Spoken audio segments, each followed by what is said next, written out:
So what has this whole process been like for you? Overwhelming.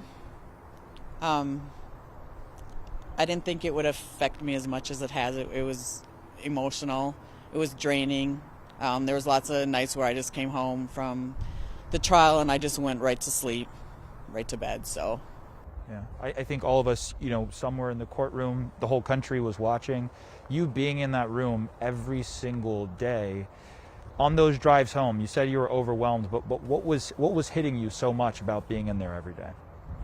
I just would reflect on the day and, depending on who the witnesses were and how the day went, some affected me more. The bystanders were very emotional. I could feel their pain. I could feel their sadness, their guilt. I was sitting pretty much right next to them, so I got the brunt of everything there.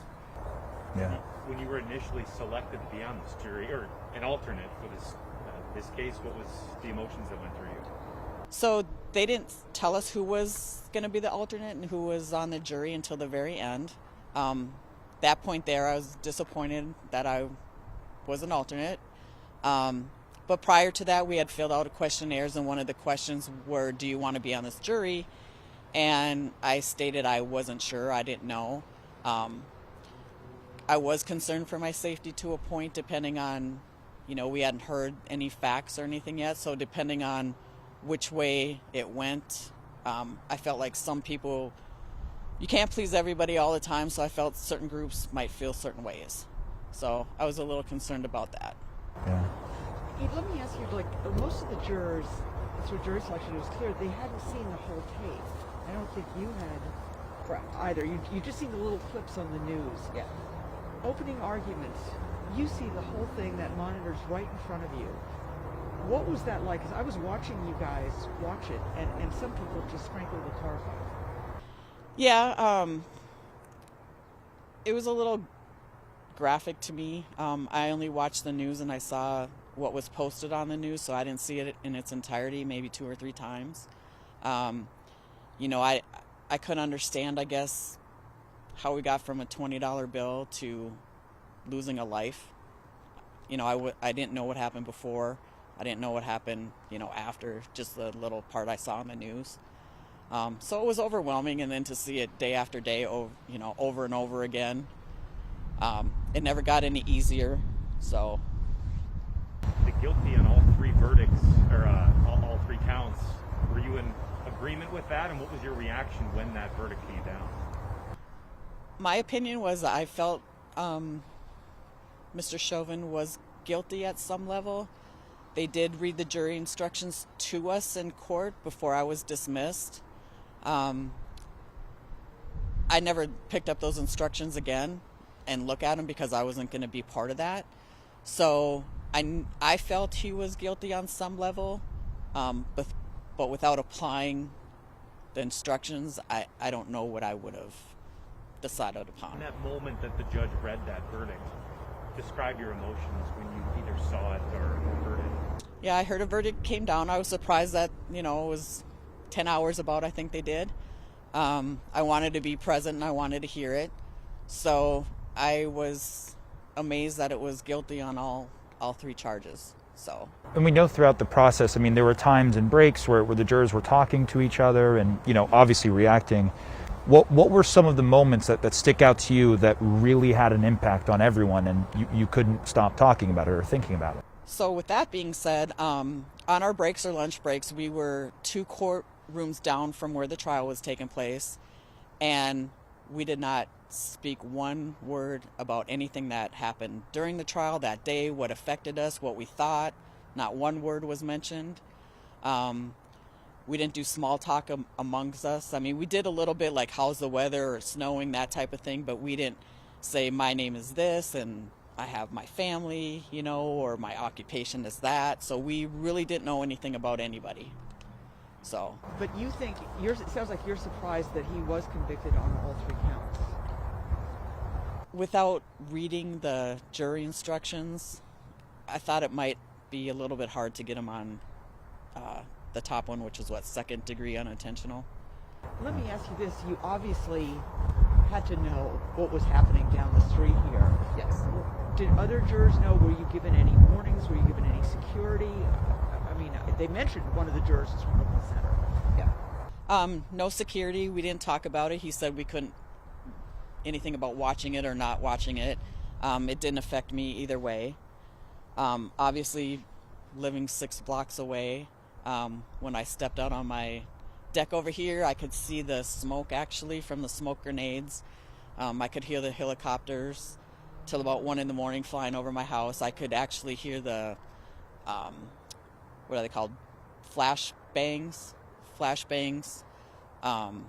And I could hear, the chatter of the people and people trying to park all over the place here. So even if you were trying to avoid it, you couldn't really avoid what was happening, I guess, in some sense. Of Brooklyn Center, right? Because even if I did not see it on the news or know anything about it, I mean, I couldn't avoid it. It was right in my backyard. So. And there was the curfew too. Yeah, and I was aware. So a day or two, the court ran a little bit late, so I had only so much time to get home to my house before the curfew went into effect. I think it was like the 6 p.m. curfew. That must have been stressful. It was, because there was intersections blocked, so I had to go all the way around just to get to my house. So. But you never raised that, or with the... It was never talked about. Oh, but you didn't say, hey, listen, I'm really kind of nervous about this, or I'm worried about this. No. And did you know that it was an officer-involved shooting? I did, yeah. Looking back, are you glad you were a part of this experience, being on this jury, even as an alternate? It was an experience. I mean, it affected me, more than I thought it would. So yeah, it'll be with me for a while. I hope we did it right and we got it right. We really tried to put all of our effort into it, make the right decisions. Me personally, I have not been down to 38th in Chicago at all. At some point, I guess I would like to go down there. That would be my closure and tell Mr. George Floyd, hopefully we made him proud. So. And on that, how often do you think about that aspect of things? That obviously at the center it was a court proceeding and you were going through methodically, but it had so much meaning for everyone watching from the outside and many people in the Minneapolis community. How often were you thinking about that, about potential closure for a family? I guess I didn't really realize how much people were affected. I mean, the bystanders really, really brought that out of, how emotional it was for them, and that they couldn't. I think a lot of them did the best they could to bring attention to, hey, pay attention to this guy, and it just didn't work out that way. So. You talked about the eyewitness. How about the police officers coming in? Did that make an impact on you? Not just the chief, but all the others? It did. It clarified on their use of force policy. It was helpful that the few officers that came in and said, hey, I train in this class, I teach this class. What you see Mr. Chauvin doing is something that we don't teach. I don't even know what that is.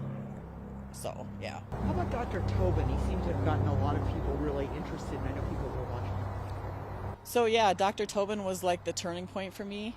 Obviously, he's very intelligent, and I appreciate him explaining it in the way that all of us could understand it. I understood what he was saying. I thought it was very powerful, probably the most important witness they had.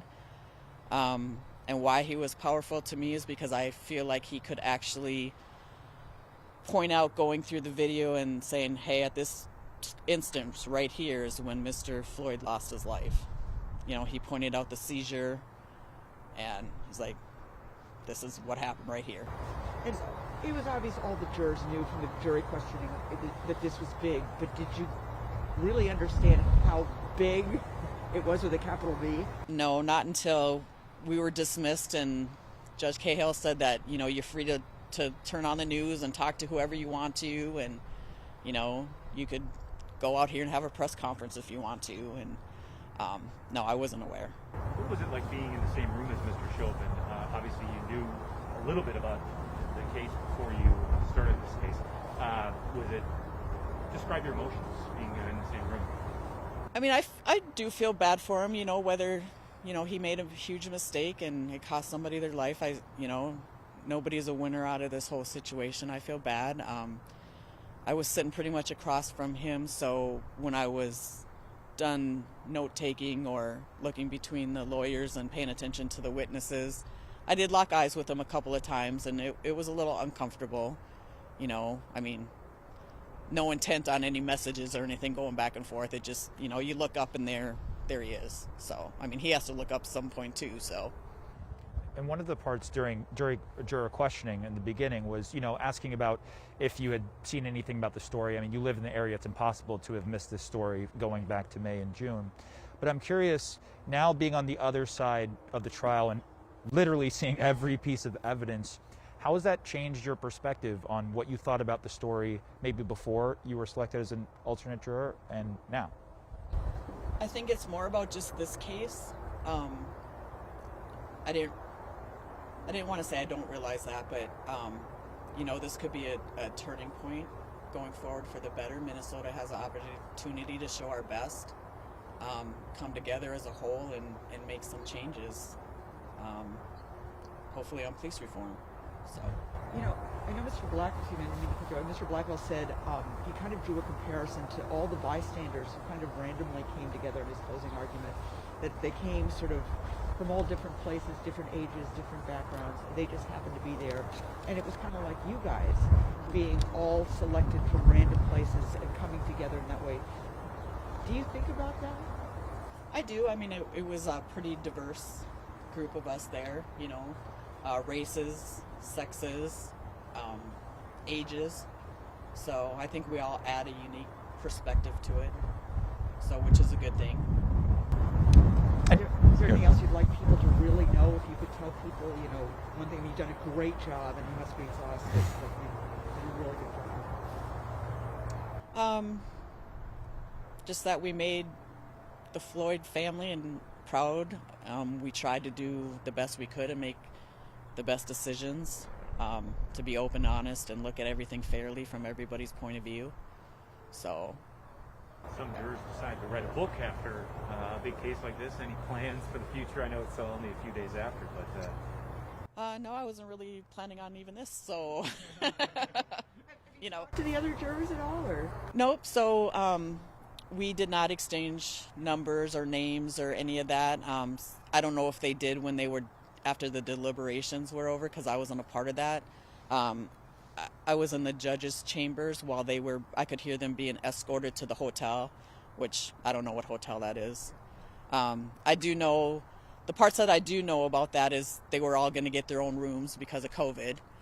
And then the other part was that they couldn't use their phones or anything like that. That was going to be taken away from them right away. And then that they did not have to go back and forth to the courthouse for any questions that they may have, or if they wanted to see additional evidence on anything. It was just brought to them. So they didn't have to travel back and forth. They just left, deliberated, and had to come back. That's all I know about. And the last thing, at least for me, that I wanted to ask was, where were you when the verdict was being read? What were you doing? And just walk me through sort of that 30-minute period from when we knew the verdict was about to be read, when it was read, and then the 20 minutes after we knew the result of the verdict. So I heard, I was out and about, and I heard that they had come up with a verdict, which I thought it was kind of quick. I was surprised at that. I didn't think it was going to take to the end of the week or anything. But 10 hours was a little surprising to me because of so much evidence and everything, testimonies, videos. So I made sure I came home and sat on my couch and had my roommate come down for support with me. And, we were like, wow, all 3 charges, that's pretty amazing. So, and then I just kind of stayed in my house and tried to absorb it all and just kind of stayed to myself for the rest of the day, I guess, reflecting back on everything, throughout the whole trial. Were you nervous in those moments? Well, because, my team and I, we were at George Floyd Square and everyone was huddled around phones, in that moment, and you could have heard a pin drop at that square when he stepped into those chambers. Were you nervous at all when Judge Cahill sat down and you knew that the verdict was about to be read? Before he did read it, yes, I was. In my mind, I was going through like, I hope there's not going to be rioting again and protest and this mayhem that happened before. My place of business got broken into prior. So I was just hoping that wasn't going to happen again, and was relieved that they came to the verdict that they did. I think it was the right verdict to come to. Wait, your place of business was broken into? Where I used to work, yeah. So, when this happened, when George Floyd, yeah, last year, yeah. So, and that was way out here in the suburbs, so. I know that they were really worried that they only had 2 alternates. They were worried about the trauma on the jurors. That because it's so difficult to see, but also the COVID thing.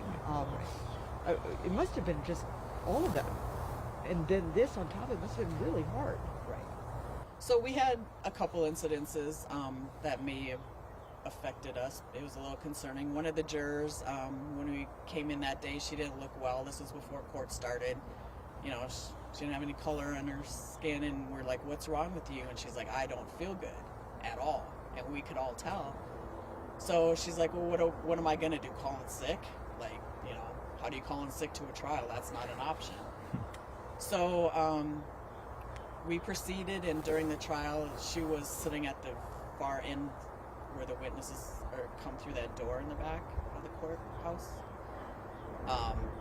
So she was sitting back there, and out of the corner of my eye, I seen somebody stand up, and I just looked at her, and I could see her running down towards where I was. I'm the first person in the second row by the door that we come in and out of. And I also know that door's locked, that no matter if she reaches that door, she's not going to get out of it. So I motioned for the deputy that was sitting back there to, come on, you got to get over here. And he was able to unlock the door and get her out. Oh, that was we weren't sure if she had a panic attack but she obviously was not well, but then she was able to. Yeah, she said she was stressed from all of this. So that was one incident. Another incident, so we were released like Thursday early until Monday when we resumed for closing arguments. Another person on that jury got a phone call from their child's school saying that their child may have COVID symptoms, and that child was going to have to be in quarantine for 10 days.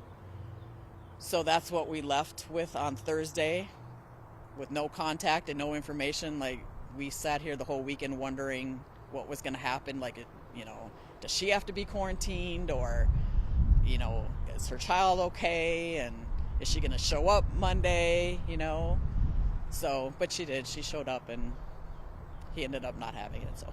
Last Thursday. Yep. Wow. Like minutes before we were released to go home for the weekend. And she did report it to the clerk. So they knew, they were aware of it.